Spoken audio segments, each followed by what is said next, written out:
Remember, there are two types of work-related injuries that we usually deal with. One is the specific accident. I slip, I fall, I hurt myself, in which there's really should be no issue. And the other type of case is where you are going to repetitively be doing something over and over and over again.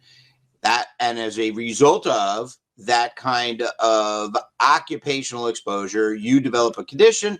And as a result, that's covered by workers' compensation. Now, more often than not, those cases are denied by the insurance company. So that's fine, because that allows you to use your own insurance and see doctors of your own. Now, when there's a specific accident, I slip, I fall, I hurt myself, there we're inside now the world of workers' compensation, where the insurance company gets the right to control the medical treatment. They get the right to send you to a doctor.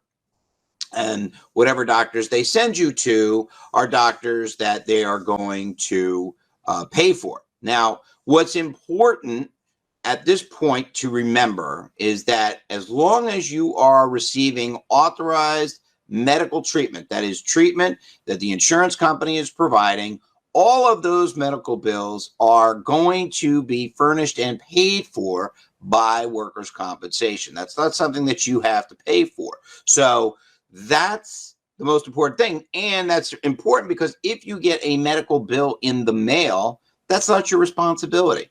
That's the responsibility of the insurance company. So what I'll tell clients is, send me a copy of the bill. I'll make sure it gets paid. It's not your responsibility. Okay. So that's the first thing. All medical treatment is covered. Now, sometimes what happens is that you have to go to the emergency room. And what will happen is the insurance company might pay for the emergency room bill, but they won't pay for the x-ray, or they forget to pay the radiologist, or they forget to do whatever. And a portion of the bill gets carved out and sent to you. Again, that is not your responsibility, okay? Any medical treatment, be it from an emergency room all the way through the authorized doctors, all of that medical care is paid for, or should be paid for, by the workers' comp insurance company. So that's number one, medical treatment. Now, there's an issue when it comes to I'll do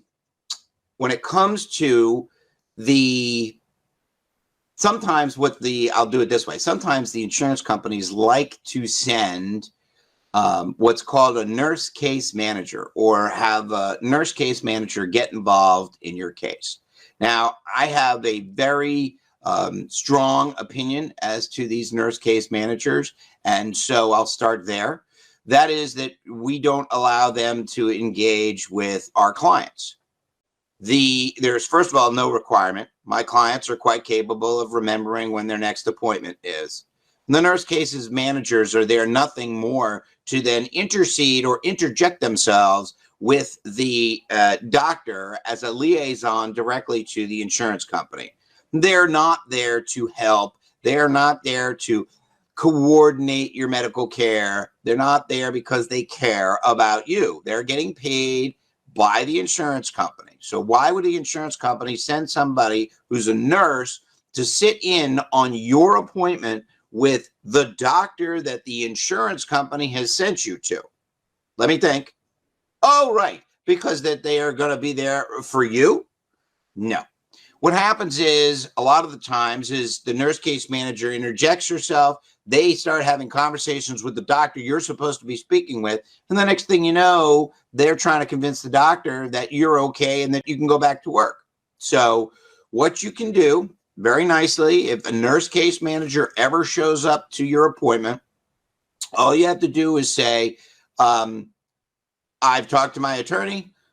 You don't need to come into that room, and I don't want you in the room. And you're allowed to meet with your doctor for your appointment, and they are not, there's nothing that gives them the right to come in there. And you have every right to demand that they don't come in there. Now, if they want to go and speak to the doctor after, or they want to speak to the doctor before, and the doctor is willing to risk potentially a HIPAA violation because you haven't given permission to that, well, let the doctor be the fool. In terms of those nurse case managers, absolutely not. Now, there are cases, like anything else. I mean, you don't want to say never, never, but there are cases, catastrophic type cases, that certainly do require or benefit from a nurse case manager, where you could have somebody coordinating multiple doctors. And if there's a need for a rehab facility or home care nursing or whatnot, then yes, in that limited situation, those nurse case managers are helpful. But for the most part, and I'm going to say 98% plus, we do not allow them to get involved with our clients, because all of a sudden they'll sit there at the doctor's office and they'll say, well, so how did you get hurt? Oh, I'm just asking, and then they're reporting it. And then if it's off by one word on what you said on the thing, the next thing you know is you're lying, you're full of baloney. And now all of a sudden they're not going to treat you because of what the nurse case manager said you said at that time, right? So they are absolutely not allowed in when our clients are meeting with the doctor.